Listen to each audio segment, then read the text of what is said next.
Yo, what's good? It's your boy DJ A. I'm in here today.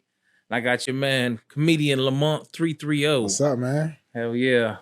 So what's going on, man? How you doing? Oh, man, just living La Vida Loca, man. Enjoying life, Oh, yeah. new things that happen in my life, since, all that other stuff.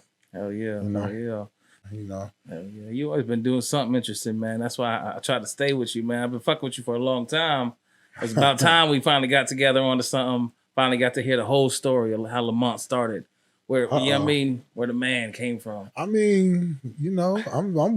This the interview you've been waiting on. Here we go. Yeah, this is the interview. You're the only one getting this interview. I ain't talked to nobody about nothing. I've been silent. BreakRoom exclusive. I just been moving around. Doing what I need to do, staying focused. So. All right, well, let's start at the beginning, man. Where you from? Where was you from? I come from Warren, Ohio. My father was George Edward Arthur Horn, and then my mom Karen Bryant. Come from Warren, Ohio. Come from a real live family. My dad and them was more into the mafia, deep into the mafia. Wow. Black mafia at that.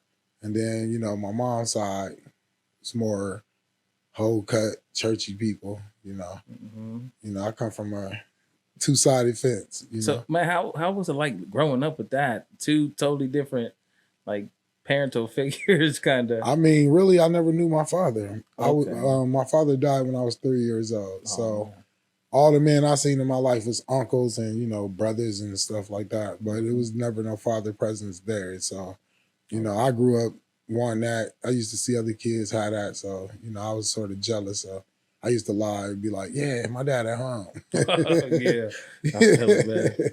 Yeah. So you grew up mostly in, like, I guess, a church house. You know what I mean? No. My mom was different. My mom was like, we come from California, Los Angeles, California. You know what I'm saying? We was out there for probably, let me see, from 3 years old to probably like 10 years old. We were staying in LA. Then we came to Ohio. And that's when I met my grandmother. That's how I found out about my father.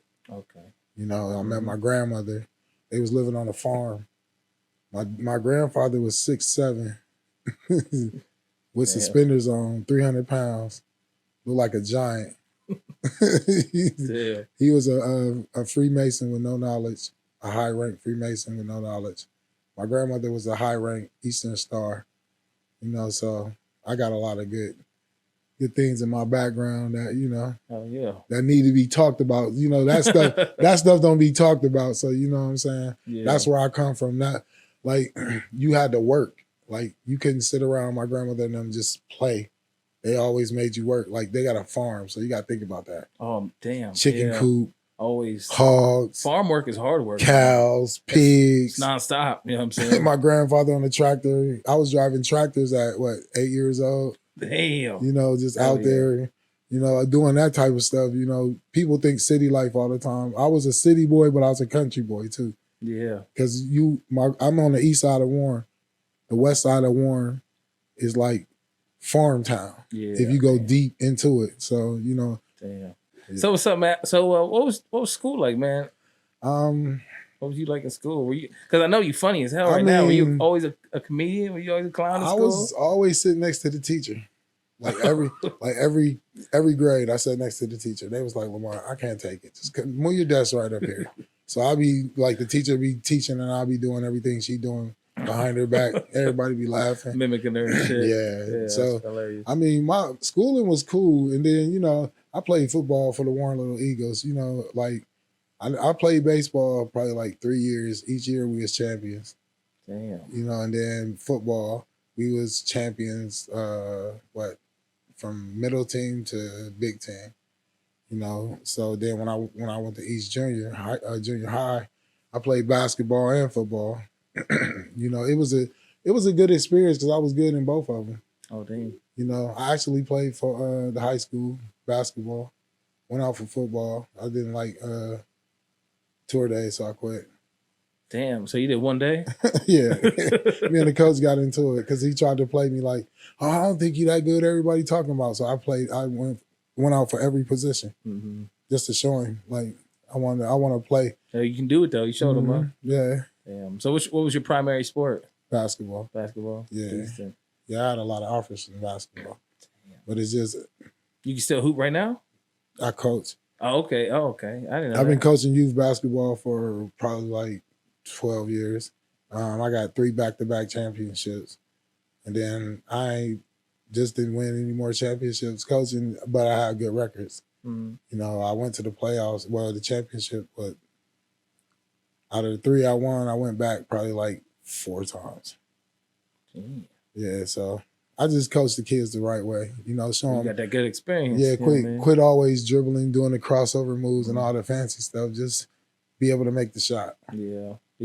Where you coach at? You want to say? Warren Youth Basketball League. Okay. Yeah, we play at the high school, Warren G. Harding. My brother is Keelan Franklin, the head coach at Harding High School. Yeah. That's what's up, man. That's what's up. Yeah. So did you graduate? Yeah. Oh, yeah. You remember what your first job was? Right out of school? My first job right out of school, I was working at KFC. Nah, for real. And I was dope. I made the dopest biscuits. Even though Lamont the biscuit man. Yeah, even though, you know, there's a timer on it, but I made the dopest biscuits. I would butter them, you know, I would make them biscuits so good. Yeah, because I was back there smacking them. So yeah. You got to taste. That's why I say, man, chef got to taste the food. Otherwise, yeah. You know what I mean, it ain't correct. You can't just eat nothing. Yeah. You gotta try that. Oh man. So when did you pick up on like doing like personality work? Cause you know what I mean, I know you like worked at the radio and like you did some things. When did you start getting into that? It was way back when. See, where I'm from, my mom always listened to music, so she was more like a Shaka Khan, the OJs, all type of stuff. Like she had so many crates of music, and all we had was a record player. So what I would do when my mom would be in sad moods, I just cut the record player on and just played music. And she would be like, one day you're going to be a DJ. And I'm like, nah. So I just love music and like all the old songs and stuff like that my mom used to play. I was like, okay, then around probably like, I was out of school, but I was always into music. So I say probably like 2004. 2000 I made a song. Oh snap! I didn't know you rapped. Yeah. Yeah, I did not know that. Yeah, I started off rapping. Damn. Yeah, I started off rapping. Flossie B. For any of y'all that want to look it up, I was on MySpace. I was killing MySpace before. You know, it was YouTube. Your Facebook. page was off the chain, wasn't it? Yeah, it was really off. And if you don't know me, Homewood Block Boys. If you don't understand what I am. There it goes on my arm. I've been yelling Block Boys before these young dudes was out here and even knowing what Block Boy was. Man. Yeah. Real shit. Yeah. Hell yeah. So when did you eventually get onto the radio? How far along was that? I was in the streets. Okay. That's what it was. I was in the streets. I was making choices. Like I was really in the streets because it really wasn't no income nowhere. You know what I'm saying? And at that time it was like, you got to go for what you know and what's there for you. You know what I'm saying? And then I was about to make a wrong move and it's like God stopped me. I was about to go do a little transition out of town and come back. And the person ended up going to jail like a couple days before I was supposed to go. And you know what I'm saying? I changed my mind and then seen the Funny Farm Comedy Club flash across the TV. I was just sitting there like, dang, like trying to figure it out.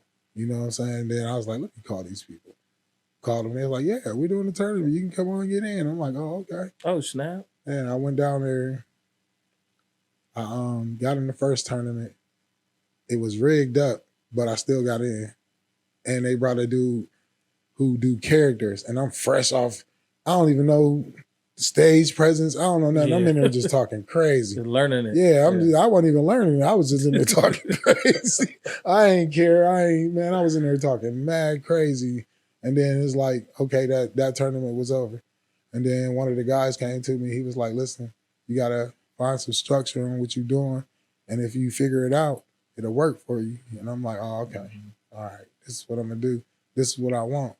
And so I went home and started practicing because like it was just like rehearsing music. When I would do music, I would be in the studio, I would get my music, and I would be down in the basement rehearsing just in case I got to perform.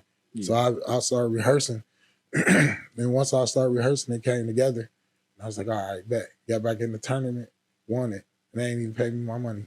Oh, man. They say they ain't had no money for Yo. How you gonna have a tournament and not have no money? And this is the funny farm. This is a big major company. They got money. They shut down since then, didn't they? Yeah, that's why they shut down. They had no goddamn money. Yo, that's a flex though, I guess. You know what I mean? Getting cats to perform for free. They flexed the hell out of me though. Yeah. I ain't gonna lie. I'm sure some cats flipped some tables over that. Yeah, you know what I mean? My boys was ready to tear that up. I said, man, leave that alone, bro. Yeah. We good. We gonna figure it out. And then the dude, Skip Bednarczyk, Skip Bednarczyk, that's his name. But he's the owner of he was the owner of Jams 101.9. Oh, okay. So once he seen me, he said, I want to bring you in and see if we can do something together. And I'm like, in my head, I'm like, dude, I need money. This ain't it. You know what I'm saying? Like, this ain't it. I got kids. Like, I got to feed my kids. And you talking about what we can do. I'm like, what we doing like, now? Bro, what we doing right now? Like, you know what I'm saying? Yeah. And he never said nothing. So I went to go sing. You know, we talked, went to go sing. And then, once I got there, it was two other guys there. You know, DJ Me, Pistol P, known as the White Guys. You know, they was in there. And, they looked at me, I looked at them, but we never said nothing to each other. We was just staring at each other. Damn. And then it was like, he called me in the office and then he called them in the office. And then he was like, yeah, I want you three guys to work together. I'm thinking of a show. He was like, whatever you brainstorm and come up with, we're going to put it together. And I'm like, all right, bet. He was like, here are $100. Go. He sent us to Barley's. go get a drink. Nice. I went to Barley's and broke that $100 in half. I said, hey, listen, we gonna split this. Everybody get their cut. I said, listen, we don't even need to do this. We can call it Lamont and Two White Guys. You know what I'm saying? They was like, you sure? I'm like, yeah. Y'all white. Yeah. Like this is the perfect opportunity for this. So did they question the name at first?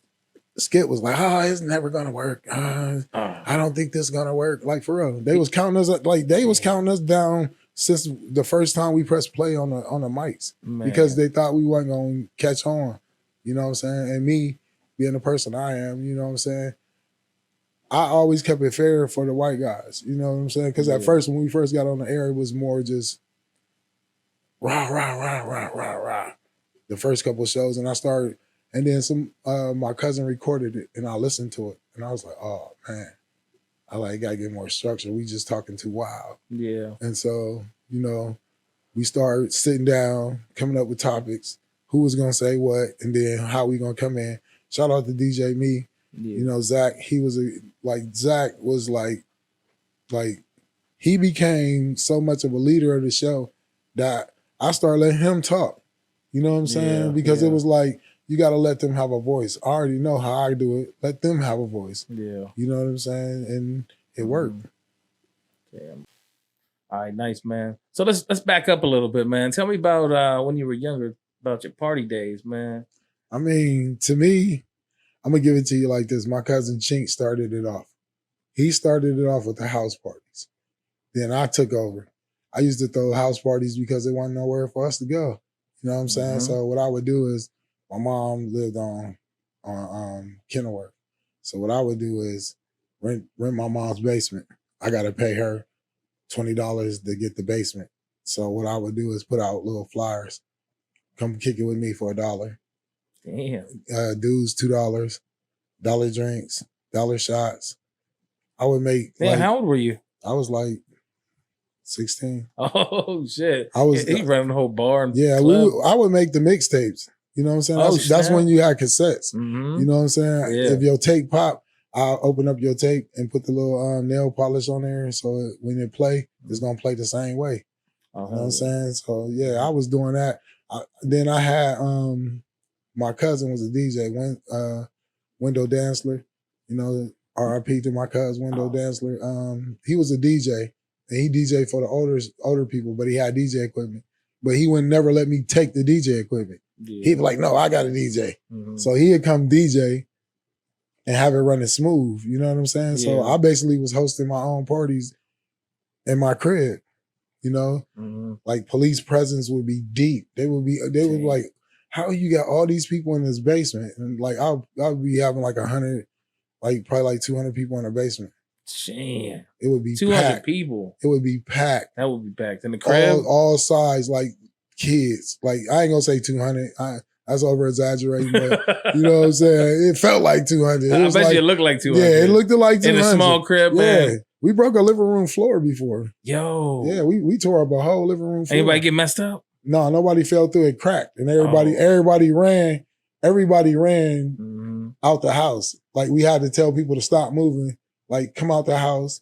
And then once we did get out the house, the floor, you know, the next couple of days it caved in. That wasn't your grandma's crib, was it? No, that's my mom's crib. Oh, yo, you was grounded as a bitch after that, weren't you? Yeah, she was mad. She was pissed.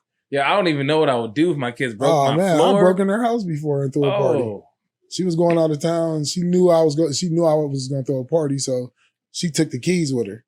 And I'm like, Mom, like, why you take the keys? She was like, you're not throwing no party in my house. I'm like, Mom, I got all this stuff.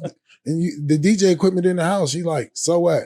I'm out of here, bye. And hung up on me. Damn. And my mom would lock her doors and windows like that. And then she slipped and left her bedroom window open. This cat found a way. Yeah. I slid in there like a thief in the night. When she came home, the police was everywhere. Oh, man. Everywhere. You couldn't even get up like the main street. It was so many cars. Dang. It was so many cars. Like, I think I'm an original at house parties. You know what I'm saying? I'm in my 40s, so you got to think about that. Yeah. I wasn't even allowed in the clubs, and I was getting in the clubs back then. Oh, yeah. When you would see dudes in them VVS's, you know, pulling up in them BMWs and wearing them furs and all them rings and, you know, big time ballers carrying briefcases with, you know, big time money in it. Is that how you was making all your money? Just throwing parties and just man. doing other stuff? Huh? Yeah, I was knee deep in it, bro. Because you got to remember, I got people on my dad's side that's affiliated. Then you got people on my mom's side that's heavily affiliated. Then you got to think about all my cousins and all my brothers, and you know what I'm saying? I grew up around a household full of hustlers. You know, I wasn't really into the life, but I got drugged into the life because once you don't have a job and you see people doing better than you and they ain't got no job, you like, oh, okay. Yeah. You know, you pick up ways, you know. You pick up ways. It's like, yeah, I feel that. Yeah. Damn. Yeah, you pick up hella ways. You know, you got to feed your family. Fuck what they talking about. Yeah, you see, they kept making it, Yeah, real rap. You got to feed your family. All these connections, really. Mm-hmm. You know what I mean? Damn. So I guess let's fast forward back again to your show. So when you first started, did people start coming up to you like, yo, I recognize your voice on the radio? Did you start getting fame? It was weird. Like the first 6 months was weird to that. Because it was weird to me because I was high. I wouldn't let nobody know. People who knew me, they knew. You know, so once I go somewhere, they like, oh, they go Lamont. I'd be like, man, stop, dude. You know me. Like, cut it out. Yeah. Like, you know me, dude. Don't do that. Yeah. You know what I'm saying? But then I had to respect it because it's like you doing something good that people want to hear and people see that. You know, me coming from where I'm from, you don't get that. Yeah. You know what I'm saying? Yeah. It took me a long time to get to Youngstown. Yeah. It was police that would be pulling up, detectives coming in there like, man, y'all the best. I'm looking like, detectives telling me I'm the best. Yeah, they just fans, bro. Bro, I got crazy. Listen, when we did that stuff in Austin Town at the I forget what the Powerhouse? No, Austin Town. Oh, no, Austin Town. Okay. The club in Austin Town, whatever the club name was at the time. I think it was the Mill. I think it was the Mill at the time. I might be wrong. I might be saying the wrong name anyway, but I was sitting in the parking lot, just got off the radio, smoking a doobie. Boom. I got the microphone in my hand. We hosting it for Wiz Khalifa. That's what it was. Okay. It was that Wiz Khalifa show. Dope. You know what I'm saying? And I was in the parking lot. Wiz Khalifa. Yeah, this before he blew up. He did an interview with us like my Pistol P was doing his camera work for him. Okay. You know, he would take pictures of him and stuff like that. He was on the road with him, so he was like, "Man, I got this dude named Wiz. He's from Pittsburgh. He about to blow up. Do it. We need to do an interview with him." I'm like, "All right." Dude coming there with these thick ass glasses on. I'm like, "Who the?" I'm like, "Bro, what the fuck is this?" Like, got on these long socks, bro. Like he was cool when he first started. He was cool. First started getting popular, bro. He was cooler than a fan. And then after the interview, like I looked at him different because at first I'm laughing at him.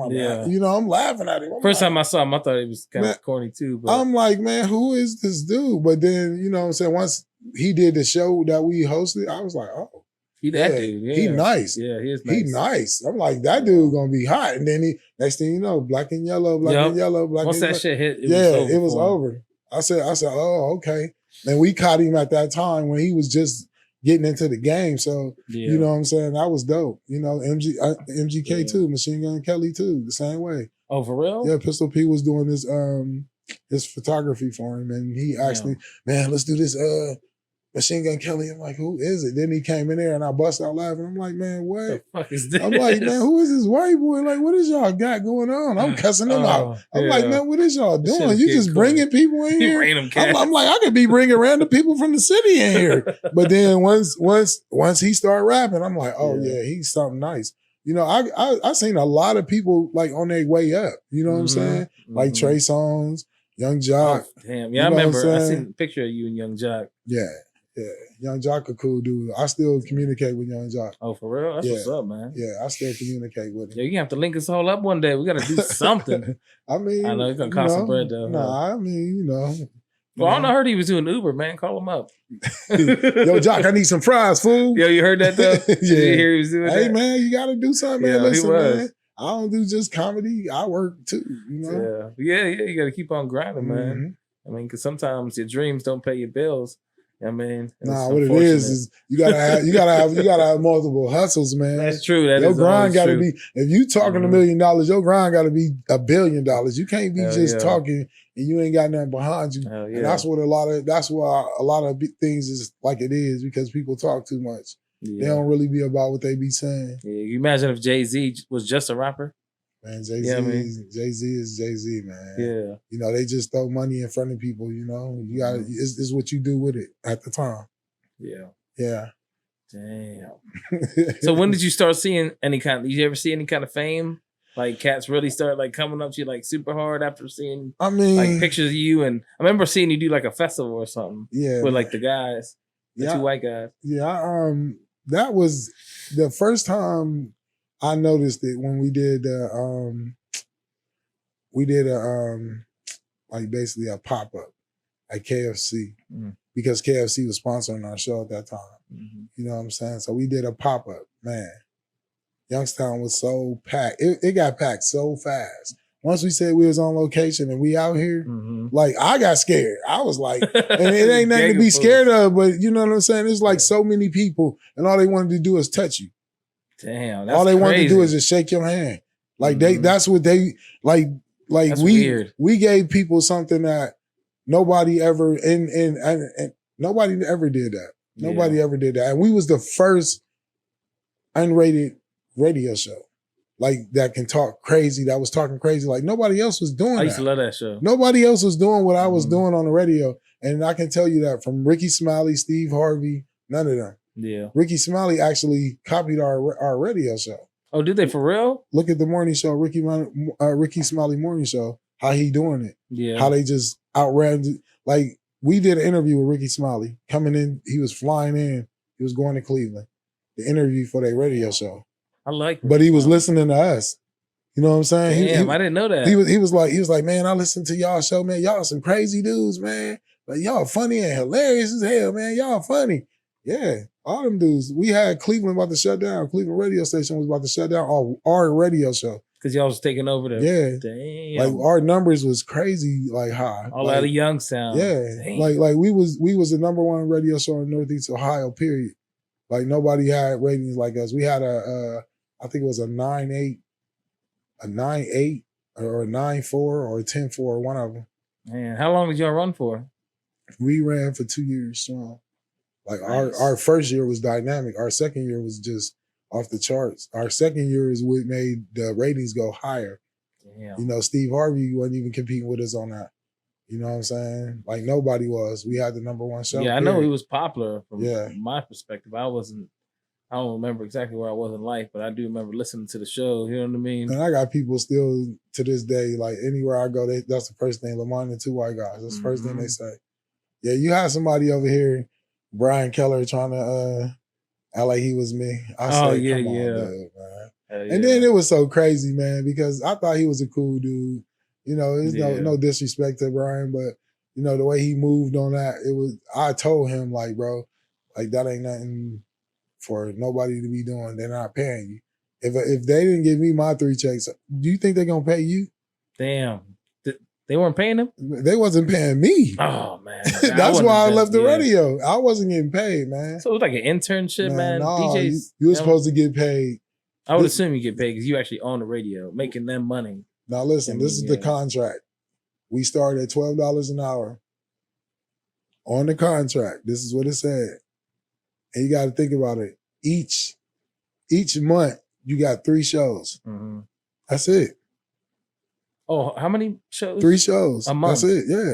It's on a weekend. It's only one day. So every weekend you have one show. Oh, I didn't know that. I thought it was a little more. No, that's how crazy it was. That's why people was wanting to hear it because we was only on the radio one day. Damn. You know what I'm saying? It wasn't like we was on the radio Monday, Tuesday, Wednesday, Thursday, Friday. I'm telling him like they should have. That's what I'm saying. And that's why I left the show because it was like you keep a part-time job. Yeah, you making money off me, but you stringing me along. You know what I'm saying? Like I ain't no stripper. Yeah. Did they make like ads for you all week? Yeah. So it's like they using your name to boost their ratings, but that's only giving you one show a month or a week. So basically, what they did was this. It was like he said, "I'll give you free promotion. You do this, do that." I said, okay. Because I don't know this game. You know what I'm saying? Yeah. I'm telling him I know what I can do.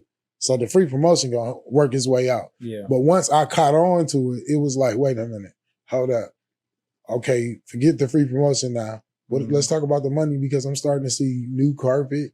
Yep. You know, new cubicles. Oh, you know, you done bought a new board. Them boards cost money. Yeah, they're expensive. Them boards is almost like $200,000-$300,000. I know for sure. Ooh, yeah, them big radio stations. You got a big board now. Your board went from raggedy to supreme good. Mm-hmm. So now you can punch in. You went from punching in 4 callers to now you can punch in 200. Yeah, you know. Was he actually using it? Y'all getting the mad calls and stuff? Man, we couldn't even get no more calls off the board. Yeah, what was the funniest skit y'all did on the show? Where we called a spa in a Chinese restaurant, and we both had them on the phone talking to each other. Dang. Oh, that's hilarious. Yeah, I remember I was watching some of your lives and you was doing that. You was prank calling cats. I mean, that's what we do. You should prank call. You should prank call Walmart right now and call off. No, I be pranking everybody, man. That's funny. I be pranking my mom. I be doing a lot of stuff, man. I got a prank right now on my TikTok where I prank my mom and my aunt. I told them Kevin Hart was giving me $50,000 for a scholarship. And my mom snapped. My mom snapped. It was so funny, man. She just went off on me. And it was like, see, this is the essence. Because we all joke. You know, my whole family is jokesters. You know what I'm saying? We all be over there cracking on each other. From my mom to my aunt to my sisters. You know, my little nieces. That's what we do. We just joke. We have fun. Sometimes take the stress away. Dang, I want to see that. Yeah, I want to see that TikTok. I'm gonna put the description in the link. So yeah, the link in the description. The description of that link. Yeah, yeah, I'll put it in there. So y'all check that out. But so after you left the Lamont show, Lamont 2 White Guys, what did you kind of venture on to do after that? I just took time to figure it out, man. Because I mean, once you lose, not saying you lose, but once somebody take something from you that they know you good at, you know, just for self-greed, you know what I'm saying? I ain't feel that. I just felt like I always wanted to do something special, you know what I'm saying? I knew I was destined for something, just what I've been through in life, you know what I'm saying? That's around the time I met you. Yeah. When we met, that was dope. That was at Juneteenth I met you. I gave you my card and I was like, oh, look at this cat on the radio. Man, I was like, I just started being a DJ like the week before. You know what I mean? Yeah, and I pulled you in. Then you called me up and he was like, yo, I need you to run the show. I'm like, all right, bet. I grabbed all my little raggedy gear, bro. Yeah, I went there and I did such a horrible job too. It was whack. Man, but I played the songs. I played music, you know what I mean? It wasn't that, man. You was in I brought you to the real dungeon of Warren, Ohio. Yeah, that shit was pretty. Yeah, that shit was dope though, for real. I would go rock that shit right now though. Give me a chance now. You know what I mean? Shit, nah, man, you did your thing, bro. It was just a time. You was in a time and place where, bro, you weren't ready for that. I wasn't ready. Man, that was my first paying. That was my first paying gig. I ain't never done a gig before that, man. That shit was hard. Come on, bro. You know I gotta. Yo, he hooked me up too. Yeah, that was the first time I met him. Yeah, you know what I mean? And he hit me up. Yo, I remember going outside and right before the show, man, I was already nervous as hell. Then you're like, yo, come outside. We start smoking and shit. Man, I went inside, man, I was so fucking high, bro. I think that made it like 10 times worse. Hey, man, I stay smoking the best. Fuck that. You know what I'm saying? Well, you was hosting it. I mean, you was doing a good job, too. You still gotta smoke. I mean, you was doing a good job, man. I think my mics wasn't working. I did a horrible job that night, man. Bro, it wasn't horrible. You know what it was? That was my worst show to date. You was nervous. You was nervous. That was your first. That's the first time somebody I can tell. And I even told my man, I'm like, bro, he ain't never did this. I never. Because when I called you and said, yo, bro, I need you. Come on. You was like, huh? Yeah, word? Yeah. For real? Hell yeah. I said, yeah, come on, man. I need you. Like, pull up. I got you. Whatever you need, I got you. Mm-hmm. I was hyped too. Yeah, and I told you was gonna get paid, my dude. That was that shit too.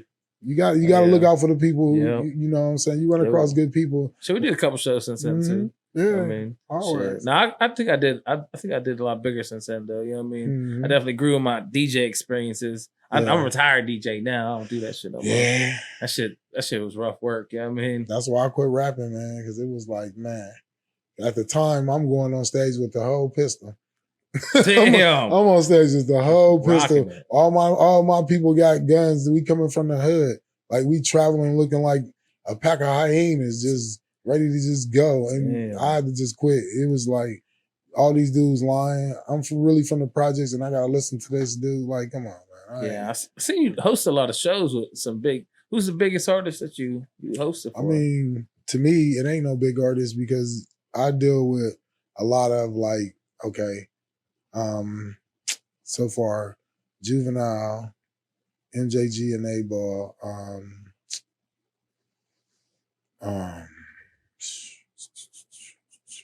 Cameo, Daz Band. Do you do something for like some older cats, Run DMC or something like that? Yeah. Maybe. Dougie Fresh. Okay, I thought I saw you on something Dougie like Fresh. That. And you be hosting these, huh? Shock G. That's dope. Shock G. Shock G. Oh, Sean R.I.P. Didn't he pass? Yeah, Shock G was one of the most special person I met because he said something to me that ain't nobody never said to me. Like, I ain't never had nobody compliment me like that, but Shock G said something. He said, man, because when I met him, I had the him and Pac, that shirt with the Humpty nose. He got on the Humpty gear and then it's Pac on this side. And like when I walked in, he like, oh man, you words, you special. You floating on life. He's like, man, where you get that shirt? I said, I got this, I had it made. Mm-hmm. He was like, what made you get this made like that? Because, you know, I've been watching people get Pac shirts and they be like the little, I'm like, nah. Same ones. Yeah, I want to get the Pac that I know. I'm going to see Shock G, so I'm gonna get when they at the Greek Theater. That's dope. He even knew what picture. He's like, man, I took that picture with Pac at the Greek Theater. He's like, man, I ain't never seen this shirt. I'm like, yeah, man. I'm like, I got it made. You know what I'm saying? I'm a big fan of yours, man. Do you know this guy was out here with no money? Shock G ain't had no loot. Man, we brought him in. Swear to God, bro. He got the the money that we brought him in with. But by the time he got here, you know what I'm saying? Yeah, he said he ain't got nowhere to go. When he go back home, he gonna be homeless. Oh man, that's like sad. I couldn't believe that. Like me and this dude bonded so hard to where he didn't even want to leave my side after he got around me. Like it was like I felt his presence so hard. Like he even took a picture with my wife. You know what I'm saying? Yeah. You know, video with her and everything. He was so like he was like, bro, I don't want to leave your side. Me and this dude got video. We in the club. Every song he like this, like he playing, like he know the beat. He just gone. How old was he? Is he old? No, he passed away. Shock G passed away. away. How old was he? I don't know. I didn't really get into the age. We Yeah. was just talking about like music and life, Mhm. and he was just telling me like, stay cool. You a cool dude, man. You know what I'm saying? He was like, it's like you really don't meet people like you. Stay cool like that. Same way as Bushwick. I got a funny story Oh, about Bushwick Bushwick. Bill. Damn. Y'all hosted a Halloween party with Spice One and Bushwick Bill. That was the most silliest party I ever hosted in my life. This dude, Bushwick Bill, tried to play me. Damn. He tried to play me like I was his size. Like, it was so crazy, man. Yeah. I never got played like that in my life, but it was so silly because it came from Bushwick. And I knew I couldn't get mad. You know what I'm saying? Yeah. So like I walk in the club, they got me hosting. They're like, well, Spice One is upstairs, Bushwick upstairs, they're in the VIP. Go introduce yourself. I go upstairs. I'm like, what's up? Speak to Spice One. We chopping it up. He like, yeah, man. He was like, yeah, they was telling me about you. You're a funny motherfucker. I'm like, yeah, I do my comedy. He's like, yeah, you might have to come out to Cali, come chill with us. So he's like, yeah, I'm about to go back downstairs, get this drink. So I go in the room. It's like people, like just like how we sitting right here. There's people everywhere. Bushwick in the middle. So when I walk in, I'm like, what's up? I'm like, what's up, OG? He like, hey, my man, what's up? So I'm like, yeah, man. I'm like, my mom's playing tricks on me. You my dog, man. Since a kid, bro. I'm like, hell yeah. like you was the growth behind this. Oh yeah, okay, I appreciate that, man. But he got so many people around him. You know what I'm saying? So I'm like, I'm gonna go roll up. You know what I'm saying? I'm over here now, rolling up. Boom, roll up. But I'm looking over there at him. He pointing at me. So I'm just looking at him like, what? Why is he pointing at me? With a clown on you? Yeah. He over there like, who is this? Who is this guy think he is? Like he the host of the most. Like I'll go over there and smack that weed out of his hand. He talking like that. Damn. Bro, he's so drunk. Got that big dog. Bro, he over there drunk, talking like a pit bull. So I'm not even paying no attention. So the night go on. Yeah, the night go on a little bit. So I see him ordering drinks now, but I'm still over here in this, but I'm hosting now. So I'm back and forth. It's about time for Spice One to perform. So Spice One performing. Bushwick's still up there. So I go back up there. I'm talking to him. He done ordered some drinks. So I see the bar, the waitress coming over getting all the stuff. So I'm like, all right. So I'm sitting over there. I'm watching him, but I'm watching the show. Then all of a sudden I get tapped on the shoulder. She like, this bill for you. I'm like, what bill? She like, this bill right here. I'm like, I ain't bought no drinks. She's like, no, he said you paying for it. I said, what? Yeah, he pulled the okey bro, doke listen, on you. he said he paying for it and then stood up on the couch with his arms crossed. So I'm standing there. I'm just looking like, is this dude serious? Like, is he serious? So, man, long story short. Yo, did you pay for him? No, I told her, like, I'm not paying for nothing this dude did. Like, no. He done ran a bill up to $1,000. Yo, for real? Yeah, on liquor. On liquor. And he $1,500 in the hole. Damn. Already. He $1,500 in the hole. Plus these rappers be fucked up. Nah, listen, man. drunk. He getting everybody else drunk. And he ain't even drinking really the liquor. He got Everclear. Yo. And Red Stripe. Wow, that's crazy. All right. Didn't he pass too? Yeah, R.I.P. man. Yeah. Bushwick Bill, but damn, man. Yo, that's like that TikToker that's out now. That's the originator right there. Ran it up on the tab, left it for you. Dude, this dude was so serious, man. You should have seen his face. Yo. Then at the end of the night, he was like, yeah, Mont, you're a real one. You're a real one, Mont. All apologies, man. All apologies. You're a real one. Damn. Yeah. That's hilarious. Though. I've been around a lot of people like D-Ray. Oh, yeah. I like him. I did a show with D-Ray. D-Ray sized me up. Oh, did he? Yeah. Oh. We did a show in Youngstown. He sized me up. He looked at me like, who is you? You got this on video? Nah, I was in the Love Lounge. Oh, okay. I remember that. Yeah, that spot was hard. Yeah, you remember when he came to the Love Lounge. He came in there with us. Okay, yeah, D-Ray came in there with us, but he sized me up. I seen him he sized me up like, yeah. Man. I ain't like that, fool. How you funnier than me, huh? Damn. Yeah. Nah, I fucks with him heavy. That's funny as hell. Yeah. Who's your idol when it comes to comedy? I got more than one. I say right now it's either Red Fox, Richard Pryor. Richard Pryor, really. You know what I'm saying? Because I grew up in like that similar that's why I can feel Richard Pryor, but you know, not the things he do. You know, Richard Pryor do a lot of freaky stuff. He a wild one, boy. Yeah, I didn't know he was that freaky. I said, come on, Rich. R.I.P. Dang. Yeah, R.I.P. Rich. But Richard Pryor, Eddie Murphy, Martin Lawrence, like for real. That's what helped build you. Like, yeah. Like you gotta it's some good ones out there, man. It just ain't them. It's too many though. You know, too many to name. Sinbad, you gotta get. Oh yeah, Sinbad was funny before he started doing like TV for kids. No, Sinbad is always gonna be funny because Sinbad is one of them comedians that you can't deny. You know, it's just like I watched a lot of people. Like I used to get whoopings, you know, because I wanted to stay up late for the HBO specials. Yeah, you know, those used to be the things. You know, in the comedy world, you gotta watch. And then I had good people around me too, like Dink Trimble. You know, R.I.P. to him too. He went to Howard. Okay. So, you know what I'm saying? Once he was coming back and forth, he used to come like pick us up. He used to come to the projects and be like, y'all want to go to the party? Because he used to host these parties. And, you know, we used to go downtown Warren to this little party. And, you know, he used to host them. And then he started hosting talent shows. And I used to be with him all the time, just following him around, just picking up little things. And then I had a guy that was my cousin, Mr. Birch. He was more into the schools, like helping kids and stuff like that. But he used to do talent shows. So he used to get me to come host them. You know what I'm saying? Yeah. He like, you know everybody.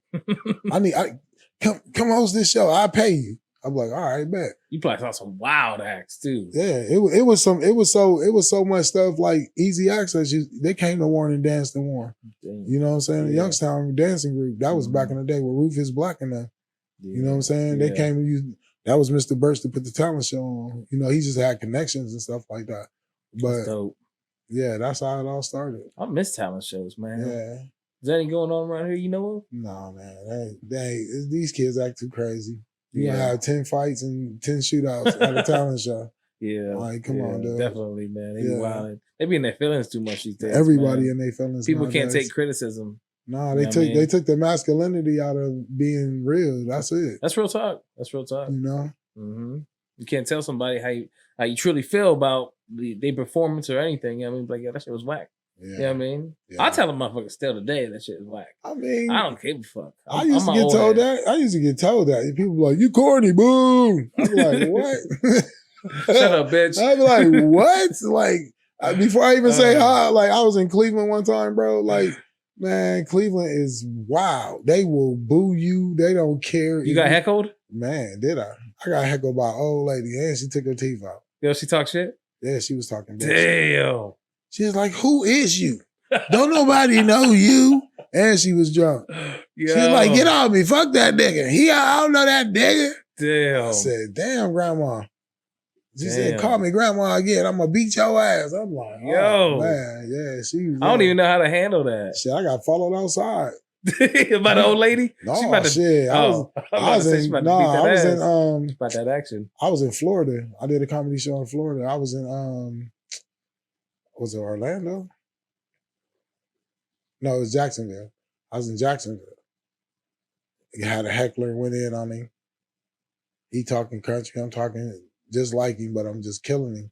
You know, as soon as he say something, right back at him. I said, shut up. You got on sandals with socks. Oh, man. As soon as I said that, he looked at me. He ain't say nothing else. And then I said, all right, now leave me alone. Finish my show. Man, I go outside. I go outside just to go smoke. Dude, and follow me outside and pull this knife on me. Oh, damn. We talk about myself. No, he didn't say that. He said, what's up now, nigga? Huh? What's up now? I'm like, oh, damn. Shit. Yeah. My bad, player. Yeah. Keep rocking them. Yeah, that's fucking great. People do be in their feelings, man. People is always in their feelings. That's the way of the world. Damn. So what's up? Tell me about that last show. I saw you did a show on Wednesday. I mean, I'm in a showcase right now. Columbus at the Funny Bone. You know, I just made it to the semifinals. You know, I be doing stuff like that. Like, it ain't no need to sit at home and talk about you're a comedian and you ain't putting in the work. You got to put the work. Yeah. Like, a lot of people be just, they think the internet gonna get them famous. You know, it's cool to do it, But you have to put in the work. Like I really put in the leg work. I don't care if I got a show in Hawaii. I'm gonna get there. Yeah, I'll be seeing you. I'm gonna get there, bro. Man. Yeah, I'm grinding. Yeah, bro. Got to, bro. I got a lot of people depending on me. It's like rappers that I've seen. It's like they want to rap and make all these songs, but they don't want to do these shows. Man. They be afraid to do smaller shows and stuff. It's like, yo, you got to build a fan base. Man, ain't no such thing as a small show. You either gonna do your talent or you ain't. Exactly. When I was rapping, I didn't care if it was 2 people in there, bro. I was just somebody heard me. Yeah. You know what I'm saying? People used to walk around and pay and ask people for $5 for their CD. I'm like, bro, they don't even know you. Like I used to print up, like, bro, I bought like my dude had a CD printer with 10 CD things that you can just put your CDs in and record it. Then he bought one that had 2 sides to it. So that's 20 CDs. Plus the one over here with 10. You know what I'm saying? I'm loading them up, putting my little scribbles on it, putting them in blank things here. That's how I started getting, you know what I'm saying, noticed on the rap side, because it was like rap wasn't even hard to get into. It was too many loopholes, you know what I'm saying, to really be famous, like to really get in and get yourself heard.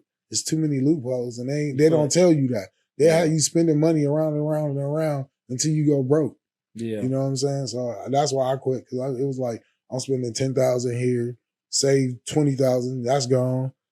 And I ain't on, bro. Do you think it's harder now? Nah, to get into they music? made it way easier. Before it wasn't no internet. Yeah. Bro, I was walking around without no internet. I was in every city without Passing no internet. CDs out. Man, I was in Toledo, Cincinnati, Columbus. I was in Vegas. I was in Philly. I was in New York. I was in Harlem. I was in Queens. I was everywhere. Damn. Was you in the era where they had to pass out tapes? Yeah, I was passing out CDs. Nah, I wasn't doing music then. Yeah. I was just listening at the time, because you gotta think about it. When at the time when rap hit, it was LL Cool J. It was like Run DMC. It wasn't no crazy rap like now. Everybody wasn't making no money. Yeah. Back in the day. It looked like a starter kit back in the day. Yeah. Because they weren't making no money. You gotta think about that. You would see these dudes. Only person I knew that I seen that had money was Master P. I was coming out with Tower City. They tour bus pulled up. Like that was my first time ever seeing Master P, period. Like they got off the bus, No Limit Records. That's what it said on the side of the tour bus. We standing out there because we just came out of there shopping. We young dope boys. We like, shit, who is this? That's like we thinking like we done ran into some, but it's Master P before he take off. Oh, for real? Before he blew. Yeah. He was on a promotion tour. Damn. That's what he was on. And they pulled up in Cleveland. We was at Tower City. We was at like right there, Tower City, right there at the time. I think it was a hotel in there at the time. You know what I'm saying? Or something was in there that they was pulling up, or they was just going to the mall. You know what I'm saying? But he gave us About It, 99 Ways to Die. They gave us, man, it was like 40, 50 of them. Damn. White t-shirt, big chains on. It's a gang of them. Yeah, they was deep. This before they was even booming. They was deep. So he had to be paying them. You know what I mean? Because C Murder, Silk the Shocker, like all them people, Mia X, like all them people, like they was going in the mall. They was walking around. They was walking around passing out CDs. Yeah, I was a big No Limit fan. Yeah. That's what made me like Master P, because I ain't never know who he was, and then I seen About It, the movie. Yeah, I seen that one too. Actually, it was a good one. It was deep. At the time, it was fire. Yeah, because I didn't see no movies like that. Because like I caught like a lot of people, like when Tupac came to Youngstown. Oh snap! I didn't know that. Yeah, Tupac came to Youngstown. Tupac. Roger Troutman. That whatever that was in Boardman or somewhere like that.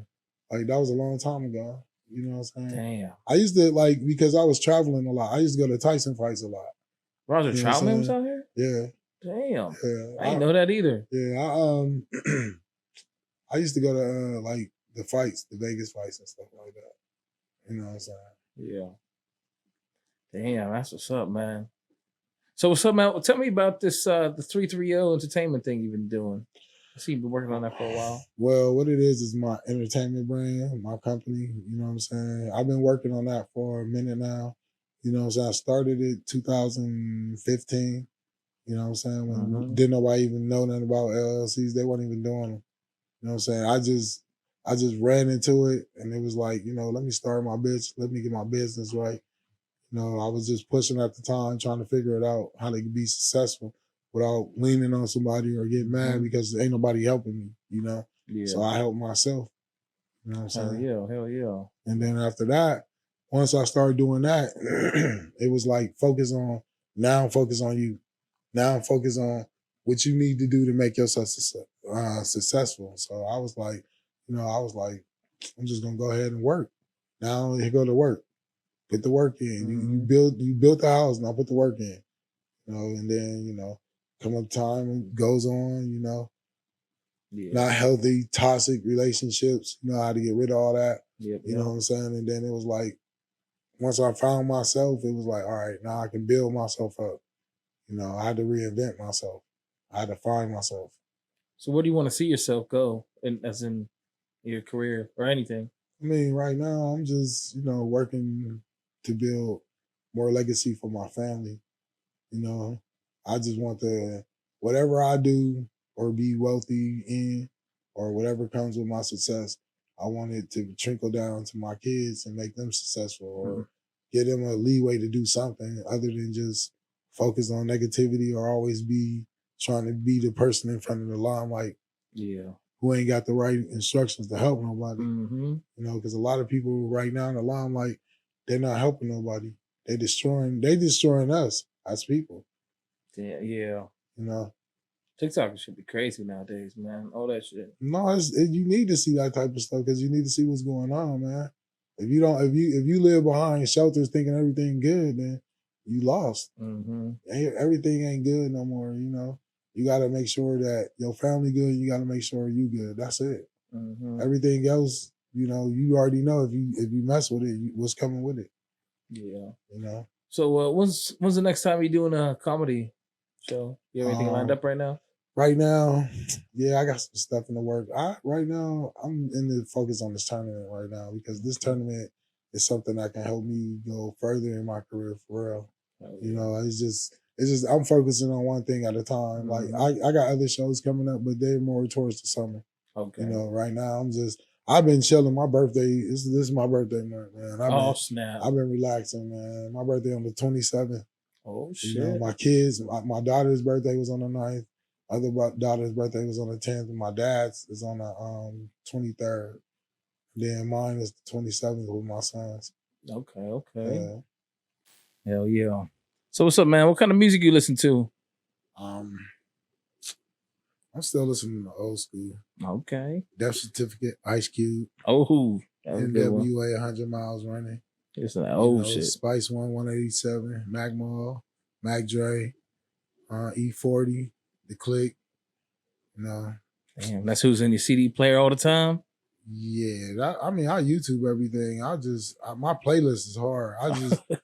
Because this new music is cool, but I'm not in that. Yeah. All that shoot you up 30 times and then you see each other in the club. I don't understand.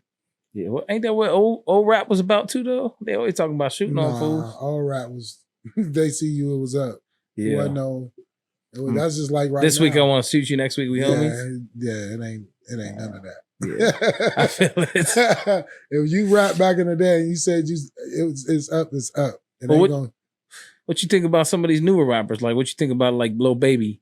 I like Lil Baby. Lil Baby go hard. No, I like Lil Baby because you can tell he come from that 90s era.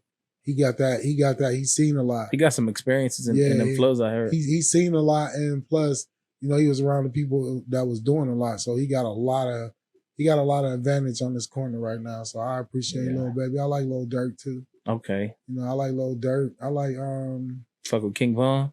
Yeah, King Von was cool. I like King Von because there's a lot of King Vons. I'll be around a lot of King Vons. Oh, for real? Yeah. Damn. Demon Time. I don't know if I want to be around any King Vons. I ain't gonna lie. Them fuckers wild. I'd rather be around them than. Yeah, I guess. Yeah. Come on, bro. Well, as long as they don't turn on their people, you know what I mean? None of that. Yeah. You gotta, if you're around people like that, they love you. Yeah, I grew up, I don't trust nobody in life, you know what I mean? You gotta have trust in something. You can't trust people, but you gotta have trust in something. I feel that. I do feel that. Yeah. Hell yeah. So you a big fan of Drake? Everybody love Drake. I mean, Drake is more of a type of music you put on when you're relaxing. Yeah. That ain't nothing. Drake ain't, I mean, I don't know what people want Drake Drake to staple. be. Drake ain't no. He is what he is. He ain't about to go punch nobody. That's a light skinned dude. That's Yeah. like Prince. Drake like Prince to the He rap is game. though. You ain't I don't about look to- at Drake like a gangster or nothing. They be expecting He's soft Drake. cat. Bro, Yeah. he not about to bust a great. Yeah. He might talk it, but he not going to think Drake really about to go over there and punch somebody. No. Did you like that album with him and 21? It was different. It was out of his Sound like a fanboy. No, it was out of his original rhythm, but you know, Drake can make anything look good, man. Well, he got another one coming with Lil Baby now. That's gonna be hard. That should be dope. I mean 21 Drake pretending like he a dope boy. But 21 Savage is hard too. Yeah. Like you can't deny 21 Savage though. 21 Savage is a beast too. I've been to a 21 Savage show that was dead. With like 20 people there. That's because that was back in the day though. But he had some his hard songs was out though. You know what I mean? But you gotta remember too. It was also in Newcastle though. Right. So. Nah, Shavar actually yeah, that show. But yeah. I'm gonna tell you something about Shavar, man. And like it wasn't his fault. It was just the area. It's just not even the area. It's not even the club. It's just at the time when they were coming, it was just the buzz wasn't there. And then you gotta think about where we from. Mm-hmm. That we barely listen to the people around here. So you think? Nah, I don't. I don't as much as I probably should. Yeah. I mean, when there was a hard album, I definitely bang it. You know what I mean, like Dog. Dog. That one album he came out with. I can't remember the name now, but I was bumping it hard. Oh, which one? Dog. He was doing music with Black Hood. They're from Farrell. Oh, okay. Yeah. I think I know who you're talking about. Yeah, that was hard. Farrell music is. I only knew like one person that was CT. That's the only person I knew from PA that was doing music at the time. Damn. Real rap. And Everybody he passed away. And CT, like, and it's crazy that I bring his name up right now because when I was on the radio, CT was the first person that actually stood outside the radio station and waited on me to get off work and approached me and said, "Hey man, I'm CT. Can you get me on the radio?" He's like you Lamont, man. He's like I'm feeling that. He's like, I ain't never heard a black man on the radio. He's like, I stood outside just to meet you. Damn. I'm like, what? I'm like, to me, I'm like, that's fanboy. Yeah, but that's dope. You know what I'm saying? When you not dedication. Yeah, when you're not really thinking about that, you be like, what? You know what I'm saying? But he actually was the first person from PA to give me some music, and I actually put him on the music, like on the radio. Yeah, and I fought for him to get his spot on the radio because they was like, nah. I'm like, nah, he hot. Like some of the shows, like even at the Love Lounge, like I was pushing for CT. Like that dude was he should be a recording artist right now. He would have been one. All right, yo, if you could have one feature with anybody, who would it be? And to launch your rap career with? Right now in the music industry? Yeah. No matter the price or nothing. Like if you just had you could choose from anybody, you know what I mean? Who would you choose to shoot you to the top? Right now. Man. I'm gonna go with Lil Durk. You think Lil Durk could get you there? Yeah. Okay. I fuck with Durk. Because he the voice. You don't think like Drake? Everybody would say Drake. Drake cool, but you gotta make a song. You gotta have a good buzz. You can't come playing with Drake. Nah. You cannot. Drake will kill you on your own track. Man, kill you ain't the word. Yeah. Kill you. I mean, you'll be out there ready to fight Drake. Like, bro, hold up, bro. Yeah. Like, what's going on, bro? Like, yeah. Damn. Yeah, it's I'll tell you like this. It's either Lil Baby or Durk. Like, okay. Ain't no other way. I think Baby can get you there. Yeah, Lil Baby or Durk. But I think Durk got so many verses out there that like he be killing. Not every stuff. single one is gonna hit. I like Lil Durk, man. I don't know. It's just something about what he be talking about. I like that. Yeah. Like he be really hollering. He be dope. Yeah, he be hollering. Like if you say something to him, he can right back. Yeah. He ain't listening to nobody telling him he wrong. And Lil Baby remind me of, a couple dudes I used to hang with. You know, to shoot dice all day, to, get on there like. Yeah, this cat for real, he looked like he for real. You know what I mean? He wasn't even if he ain't made. Like NBA Youngboy, I like him too. He dope. I like he him. is dope. I really his style's no different. He just put himself in a bad one with Quando. That's it. That's it. That's just something. Well, him and Quando are boys, ain't they? Yeah, but see, I don't know. that's something I have to break my ties with. Because one thing you shouldn't do is taunt nobody on death. Who brought Quando out here? I saw him downtown Sharon. I don't know. Well, he didn't perform down there. He was just down there shopping. Yeah, he probably was like on a tour sliding through. And Okay, they probably was stopping. Yeah. They probably typed in something where shoes at. Yeah. And they went to the smoke shop downtown Sharon. You know what I'm talking about. Yeah. Yeah, he probably was looking for shoes. Probably was at Ryers. Mm-hmm, mm-hmm. You know what I'm saying? That's probably where he was at. And they was sadly mistaken because they ain't shit up in that motherfucker. That ain't no shoe store. Ancient ass shit. But yeah, he gotta stand on business. Like what he did, like even though he whatever the situation was, I don't know. Yeah. But on that, bro, you gotta stand on business. Like that's something you gotta stand on business on. They making it hard for him. That's crazy. It's Quando that took him out. Took Vaughn out. Because Vaughn was such a big voice compared to Quando. No, but in Vaughn's actions, sometimes you gotta control how you move, man. Because you can't always think somebody gonna just take what you're giving them out. You know what I'm saying? In your head, you might like, yeah, I want to, but it might be somebody that with you or around you who thinking like, bro, that ain't happening. Yeah. You know what I'm saying? It could have been more people dead in that situation. So, you know any younger, or not younger, I guess, but you know any inspiring rappers right now that are on their way up from here that you think is really about to do something? I say Smile Boy, Hatch, Pablo, Kid, CEO Kid, Kato 2 times, Drew, you know. Damn, you think they all about to blow? Yeah, Mob Tato. Were they all from the same hood? Mm-hmm. Damn, so it only takes, one of them to really get some attention, and they got the opportunity to bring the rest on? Yeah, King T. You know, this is all more like family. Okay. You know what I'm saying? They coming. You know what I'm saying? It's a lot going on. It's a lot going on the music side. You know, but in the fight for where we from, more of us got to stand up for the culture. You know what I'm saying? Quit reaching out, trying to go other places and build your, you know, you can do it here. It's just how you move. You know? Yeah, you know what's crazy is if them cats said they was from somewhere else, the cats from out here would probably support them more.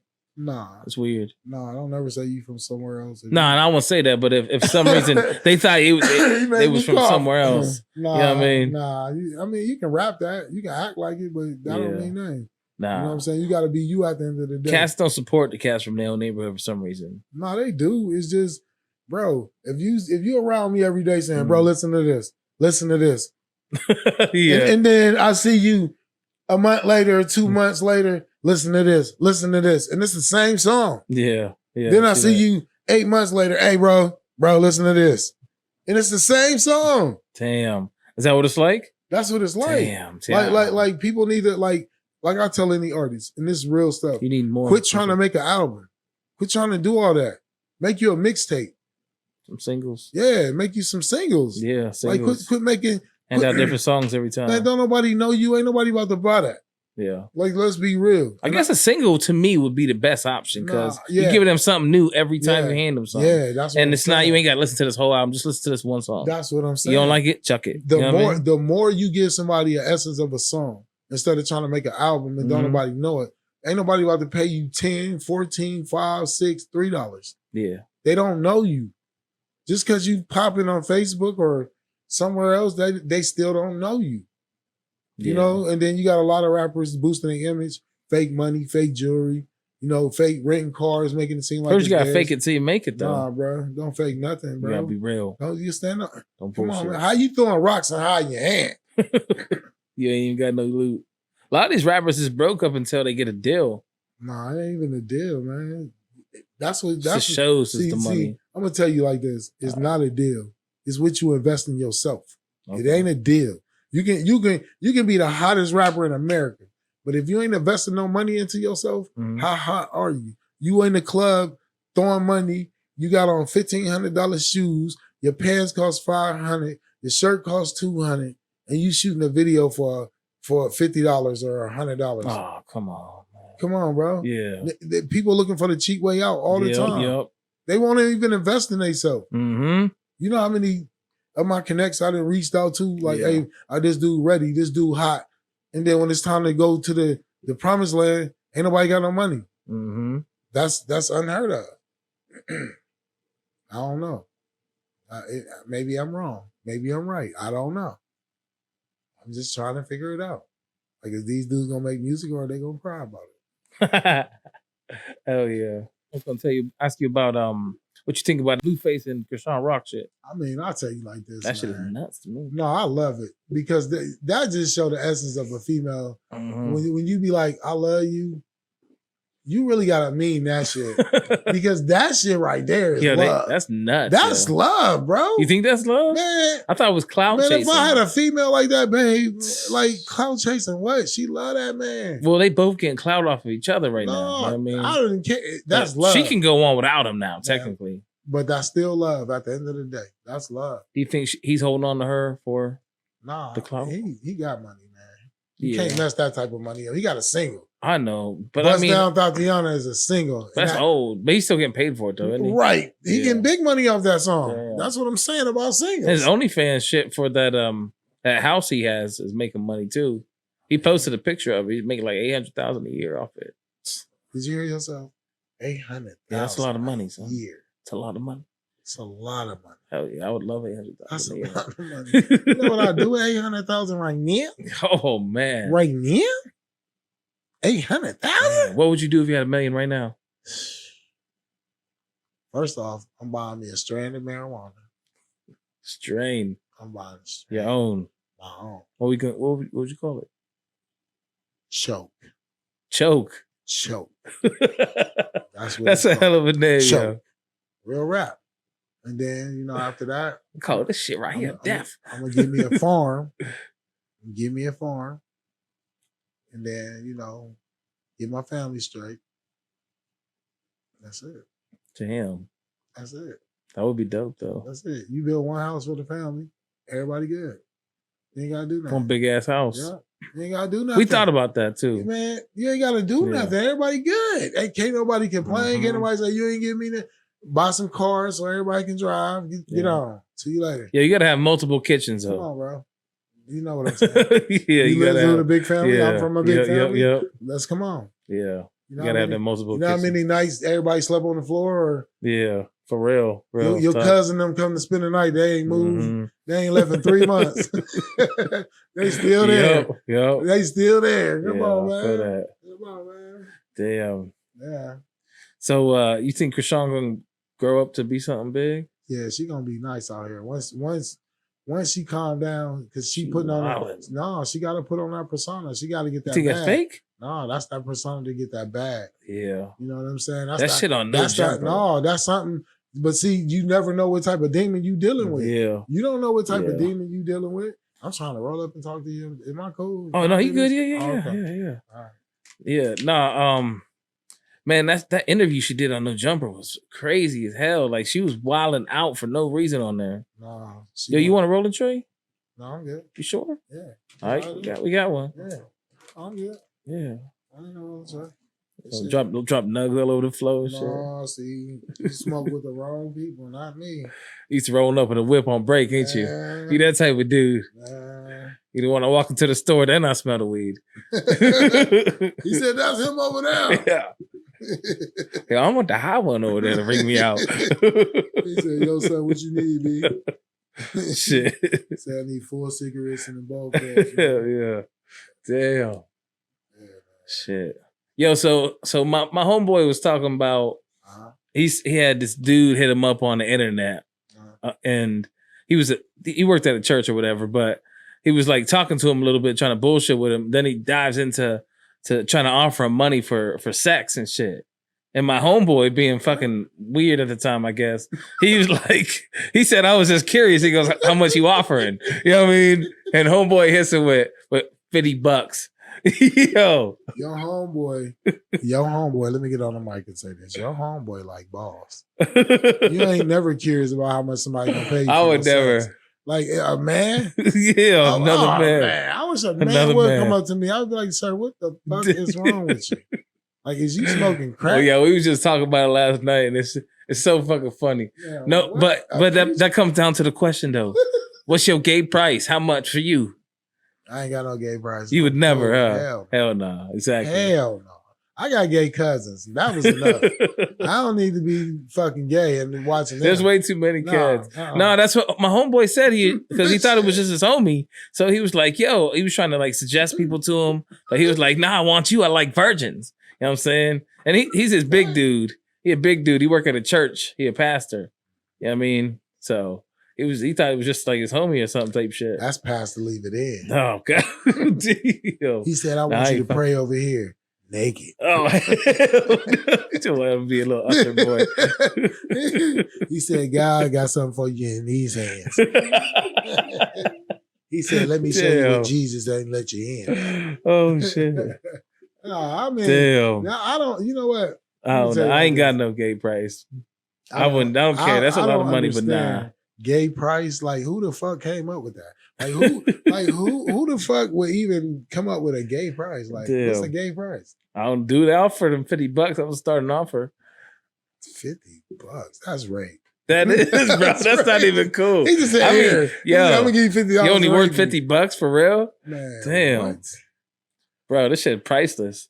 You know what I mean? I don't even want to think about that shit. Like, should make my stomach hurt. I ain't gonna lie. What's wrong with your man? Yeah, shit. You better not tell nobody else that story. Yeah, he told us yesterday on the pod again. Yeah. That shit's funny shit though. He trying to get something out. Hell He trying to let y'all know something. He said, one of y'all gonna take this booty. He said, I don't know which one of y'all, but one of y'all gonna get this dookie. Nah, he a pimp though. He be out here laying the pipe right now. Yeah, I bet. He said, him downstairs.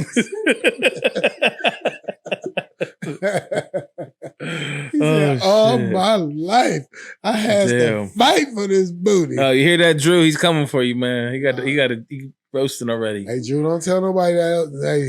Hey, I'm gonna look in the camera. Here, let me talk to you like dudes on the loudspeaker. Hey, Drew, don't tell nobody else. This camera right here. Don't tell nobody else that story, Drew. If you tell somebody else that story, your booty is moist. Oh shit, yo, that's hilarious. Oh man, yeah, we definitely gonna have to get you in on a pod episode with us. You just sit here and cut it up with us, man. I'm fucked up. I got a whole gang. More questions, man. Hell yeah. I just want to talk. Okay, all right. Some shit. You gonna have a nice interview with me. Would you let a man listen? Would you let a man buy you a drink at the bar? Man, if a motherfucker tap me on my shoulder and say, hey, I bought you a drink, I'm gonna fuck him up. For real? I might beat this motherfucking ass. Like, nigga, do I look like a side bitch? If you don't get the fuck away from me with that alcohol, nigga, I ain't even asked you for that shit. Damn. You ain't never had a dude try to offer you a drink? Hell no. Never? I haven't either. My own dudes don't even be on that shit. Damn, homies don't even buy you drinks. I was one of the motherfuckers who be like, hey, man, I got you a drink. Like, what? Damn. Like, bro, what the fuck? No. And I don't even drink. You don't drink? Oh, hell. Oh, damn. I didn't know that. Hell no. I thought you was a smoker. I was back in the days when people were slipping Mickeys. You feel me? I'm cool. That's why I don't drink. Real shit. Damn. I was back in the day. Motherfucker, you see him one day, they be like, hey, next day, like, motherfucker, every day is Christmas. I swear to God on the Bible. Jesus told me yesterday. Damn. Like, what? You ain't never took no, mushrooms or nothing? No, I took volumes. One time. What is it? I'm going to tell you volumes. I ain't never tried that. No, I'm going to tell you what they is. They little pills. Listen, I didn't know they was in the alcohol. Oh, shit. Like, I was hanging, them loped out gangbangers. That's what I've been around them. So, me as a young, I was probably like 18. He like, yeah, I got this beer. You want a squig? I'm like, no, I don't want that shit. But it was fresh. It was like, he just cracked it. Yeah. This motherfucker done dropped the volumes in there already. I don't even know. I done chugged it like, goop, goop, goop, goop, goop, goop. Get to walking home. I'm like, damn. Like, what the fuck? Yo. Settle out, man. My mom had to come get me. Somebody called my mom, was like, hey, your son laying up there in the grass. Oh, damn. My mom came up there like, walk your ass home. My mom came up there like, what the fuck is you doing? Damn. I said, Mom, I don't know. Ain't I home? She said, if you don't get the fuck up. Damn. Damn, you ain't never fuck with that shit again. Yeah, that was the last time I drank out to anybody. I don't even know what the hell volume is. Yeah, volume. Was it like a Xanny? No, it's like a little, it's like I don't know. It's like something I don't I know. don't never want to see that shit. Man, listen, it's a little ass pill. They used to like pop them in the hood. Like I used to see them pop them, but I never indulged in that stuff. Damn. Like, cause you know, back in my day, it was people snorting powder. Like you walk past the motherfuckers shooting heroin in their arms and shit. Hell yeah, like yeah, bro. That shit crazy, man. Fuck all that. See, you ever tried DMT? The fuck is that? Exactly. I want to try that shit. What the fuck is that? Yo, listen, my man did that shit. He found Christ. Wait, what? Nah, DMT is not. It's just like it's like something. We all produce DMT when we die. Found Christ? Yeah, I swear to God. Multiple friends have done that and found Christ. Real talk. What is it? It's they say we have DMT and it releases when we die. You know what I'm saying? So when we take it, I know it sounds crazy as hell, don't it? What the fuck is you smoking? Nah. No, for real. My man's you want to smoke the shit? No, I think you eat it. You eat it. That's why motherfuckers see. No, I ain't gonna lie. I don't know. We got to Google it. Going to see Christ. I'm not gonna fucking That's why they was going to see Christ, because you can't eat no shit like that. No, my man said he took that shit. It only lasted like 15 minutes. Yeah, he said he took it and he woke up with his feet in the sand and he was in like Israel or something. And he said he heard a voice or some kind of feeling around him. You know, he said it was like God or stuff. I don't know if you spiritual or anything. Man, listen, I'm not, but I used to see people smoke wet. Oh damn. I used to see people smoking bombing fluid on cigarettes. That shit's crazy. That's worse than seeing a motherfucker. I used to see people pull up and they couldn't find the heroin. Oh my God. Ready to kill everybody. Hell yeah. That's just serious, man. Yeah. That fucking I don't even know what that is. You said some DMT. DMT, yeah. I guess you can kind of say it's a white people thing. See? That's the thing. See, you always want to fuck with them white people. Yo, they be having out here dead. They be having the fun drugs. Though. I ain't trying to. That volume shit scary. They be having the fun. What type of fun drugs do they have? I guess weed shit. They the ones started cocaine. Yeah, I ain't never tried coke, so I don't even know if it's fun. From what I see, it looks fucking great. But I tell you, I don't want to try that shit. I tell you, my cousin, like I don't know about X pills, but this dude, we in the car. It's like 10 of us. We going to Cleveland. So they all popping X pills. They got bags of X pills. So we going to Cleveland and kick it out the Metropolis. Then my cousin get on stage and do the Laffy Taffy snap like this. Mm-hmm. Oh snap! He did that for like 9 songs. Damn. Like fucked off the ecstasy. Like bro, they was so rude off ecstasy, bro. Yeah. I never I don't get into that stuff. The most I do is smoke weed. You know, I like smoking the weed. The weed feels good. Hell yeah. You got your card? No, I don't need no card. Okay. Yeah, fair enough. Hell yeah. I got good weed all the time. That should be getting expensive. I get my shit from the dispo. You just got to be careful with these drugs nowadays because you don't ever know who doing what. Oh yeah. You know, and a lot of fentanyl is getting in stuff. Yeah, that's scary as hell, man. People trying to do that. Man, do you know? See, people don't know me like for doing this type of stuff, but where I'm from, I done saved probably like 4 or 5 people's life. Wow. Off heroin. But you be keeping them pens on you or something? Nah, it's just quick response. Like one day I'm standing in front of my aunt's house, car ride past, dude, stop the car, go to the passenger side, pull this dude out and get back in the car and try to pull off. Oh hell no. Nah. That's fucked up. My cousin was actually turning, I'm like, block him. Blocked him in so he couldn't leave and wait until the ambulance and the police to come. You know what I'm saying? But then when the police came and the ambulance came, dude was trying to get up off the stretcher. They took him to jail though, but damn. Yeah, he was trying to get back out there. I ain't even care. Well, after he got hit with the Narcan? Yeah. They be getting pissed after that because they immediately go into withdrawal. Dude, like the world is messed up. Like it's crazy. Like and I be trying to figure it out. Like when they be talking all this, the government this, the government that. Like you sending us for like people to jail for stuff that you put out here. Mm-hmm. You know what I'm saying? Ain't nobody. Where the bricks of heroin coming from? Because I don't know no black people that's making this shit. And I don't know no white people. You know, I ain't gonna say I don't know no white people, but you know what I'm saying? White people, like, they got the advantage on us out here because they can give us shit and then put us in jail for it. You know, that's true. You know, poverty, we poverty stricken, bro. Like, trying to find a way to make some money. How we gonna work a job and owe child support? Yeah. Think about that. They take gang of it. Think about that. How can you work a 9-to-5 job making $10 an hour, making $11 an hour, or making $12 an hour? and you got a family to feed at home, and plus they take the child support out your check. Damn, that's crazy. Yo. So think that's about that. Piece. Think about that. And they want you to work every day. If you don't work, you go to jail. Damn. So, and the more you make, the more they're gonna take. It ain't so. It's a no-win situation. Yeah. No matter if the father can't work a good job. No matter if the father is by the kids or not. No matter if he's president in their life and doing for his kids, he still got to pay child support. I think if I was on child support, I would work at Burger King for real talk. Yeah, I worked everywhere. I ain't gonna before doing all this comedy, bro. I was walking to work. Damn. Before the radio and all that stuff, I was walking to work. I was dedicated. Yeah, do what you had to do, man. Care, yeah. I ain't care about nobody laughing. I ain't care about none of that. When people used to come to my job, they was like, look at this dude. He cordy. Look at this cordy. That's what it is. Cordy.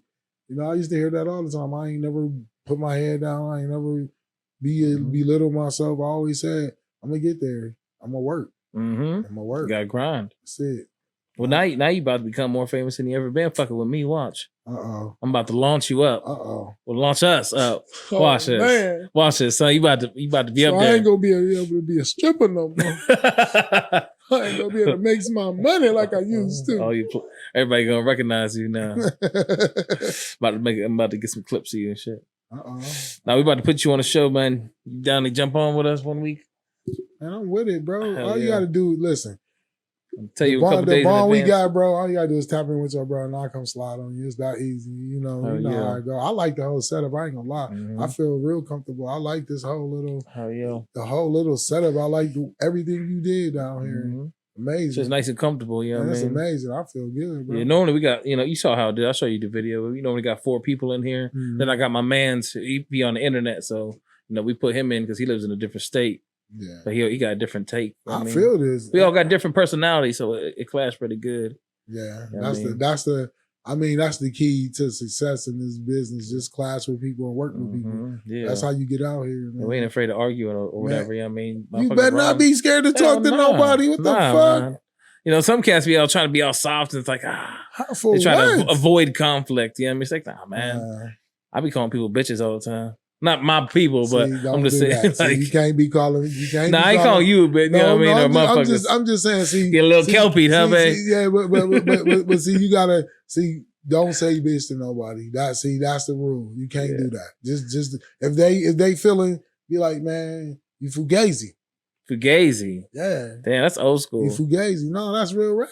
Because that's why people like when people talk to me, I give them gems because I talk like that. You know what I'm saying? I'd be like, when somebody talking crazy after my heart, I say, man, you 11-teen, bro. 11-teen? Yeah, that means you talking crazy. Okay. You know is that like a code word? No, it's just 11-teen. That's how I think. A slow person to say 11-teen. Oh. You know what I'm saying? Okay. You gotta dumb it down for them. Damn. So they, people 11-teen. Yeah. You gotta talk how they talk. Mm-hmm. People talk crazy. You gotta give them words to think about. Give him something to talk about, man. You gotta give him something to talk about. Oh yeah. Yeah, I'm gonna put some more furniture in here. We can fit some more people in here. Shit. You can definitely do something dope. You know what I mean? Now you need to get a stripping pole, have a midget on it. Oh shit. Yo, she can be smiling the whole time. We can put it right back there in that corner. Have her clap that muscle, bro. Yo. Yo, we was just talking about midgets last night. I mean little people. Little people. You got her go, wee. Wee. Yo, that would be fucking hilarious. See, you ever seen a little person stripping? I mean, a little person tried to attack me in Atlanta. Oh damn! Trying to attack you? Yeah. Was it a girl? Yeah. Oh damn! Little son. Little legs just necking. It was so crazy because it was one of them little midget chicks you see on TV. Oh, for real? Yeah, I ain't gonna say the name, but she famous. Yeah. Oh damn! Man, you just attract famous people. I was doing a comedy show in Atlanta, and I happened to just go tap in and see what the market was, and then all of a sudden, then she jumped on it and like, "Come here, you little chocolate thing." I'm like, I'm looking around like, who the fuck? And then I look down like, what? Damn! Like, look at this little Hershey kiss talking to me. Damn. Little Hershey kiss with the legs. And that's hilarious. Yeah, man. Yeah, so who you think the most famous person out of this area right now still living here is? At Sharon, Youngstown, Farrell, Newcastle, Grove City, I guess. I mean, all this little area. The most famous person that's still here. Billy Becks, Ohio players. Oh, and he's still here? Yeah, he in Youngstown. Oh, damn, I didn't know that. Yeah. I fuck with the Ohio players. Yeah. Oh, that one song. That shit was hard. Yeah, Billy Becks. Damn. Yeah. And that's the most famous person. Al Bundy don't live around here no more, do he? I mean, Al Bundy, but He don't live here, though. I'm talking about who really made an impact, who really Billy Becks. Damn. Yeah. What about on the local scene, like younger scene? Like, what do you think about like Mark Cook? You know Mark Cook, don't you? Cook the Monster. He was with Oh Walker. yeah. I mean, yeah, Cook my dude. I ain't seen him in a long time. I haven't either. I don't know, man. I was gonna reach out to him, see if he want to come through for an interview.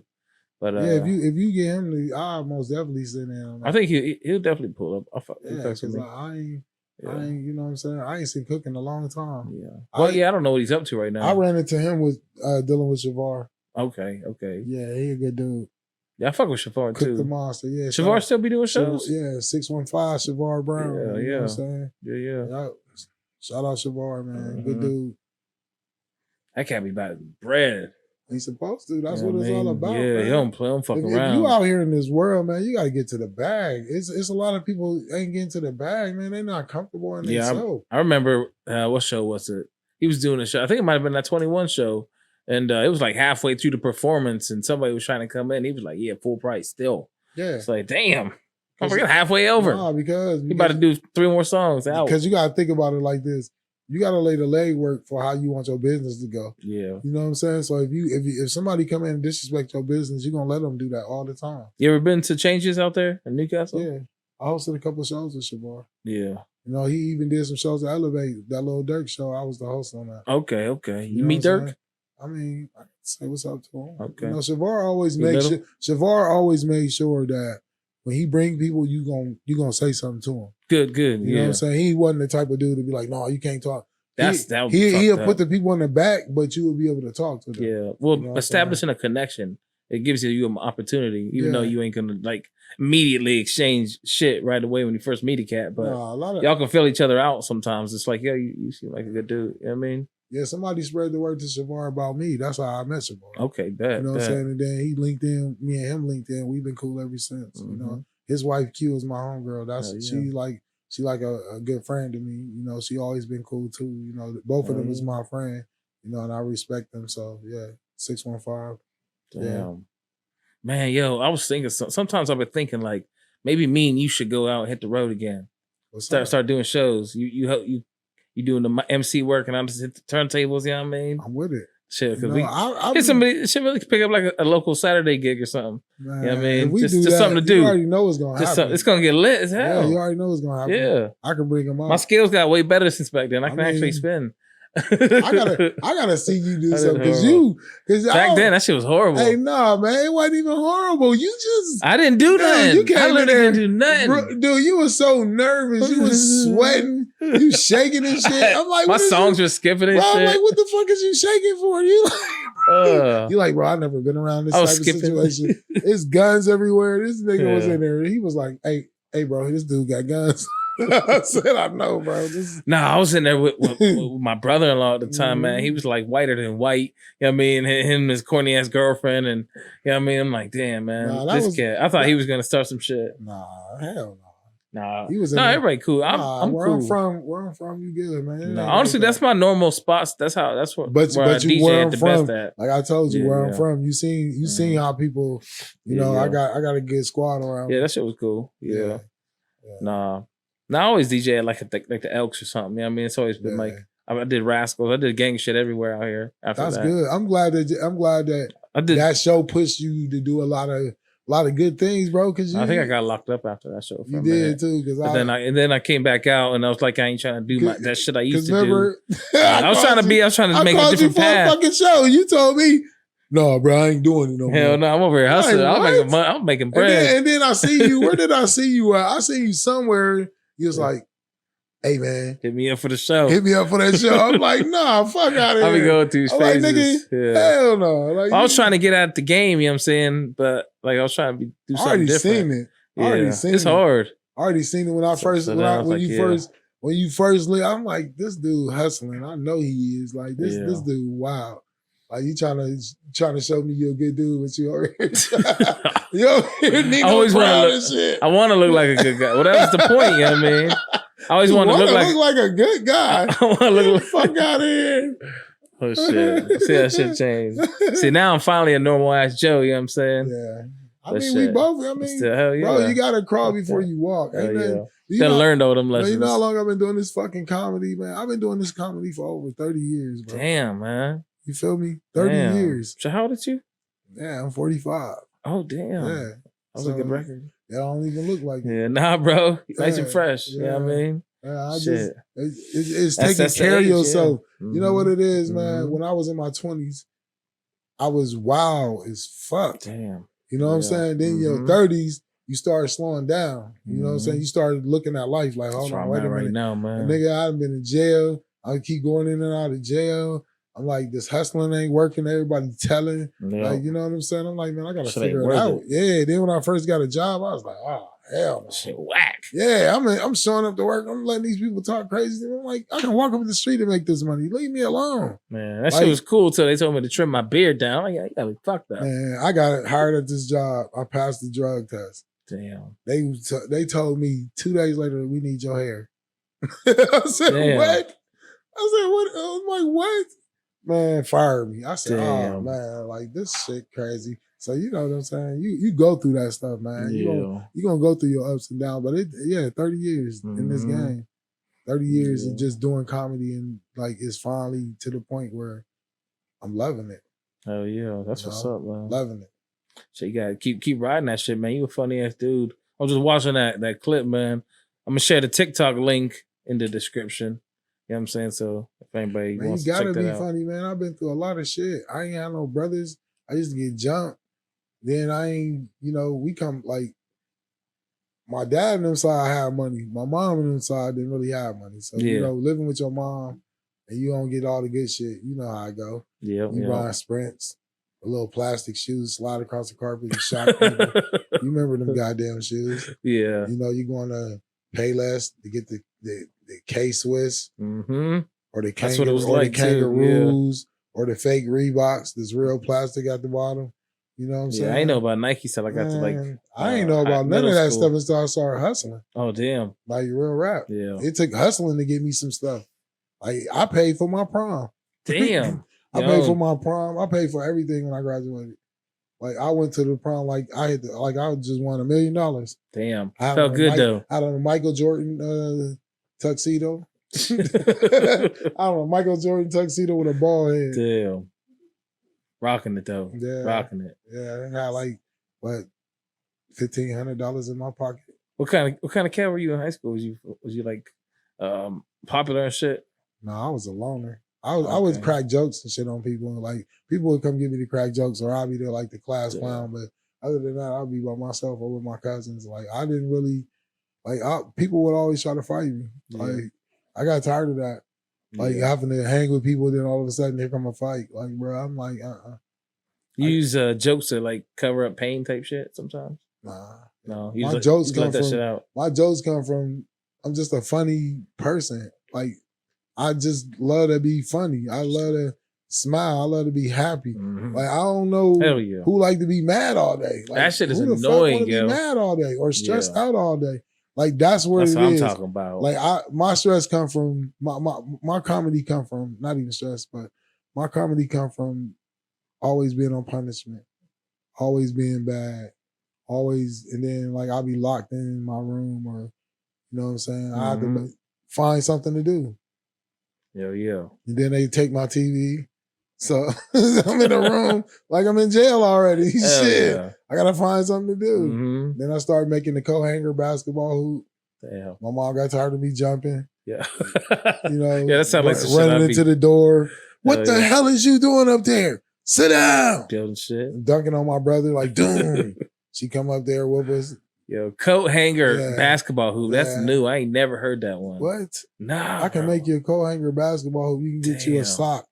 Get you a couple Yo, socks. in a sock. I Yeah, never bro. thought about that. Bro, That is That's how I got crazy. good in basketball because Yo. we was making co-hanger basketball. We would put it in the door. All you gotta do is Put it on the outside of the door, shut the door, and you got the hoop. Oh, cause In the wall, your backboard. Yo, that's genius. Yeah, I'm not gonna lie, I never heard of that. Damn, that's some fucking y'all was brilliant. Yeah.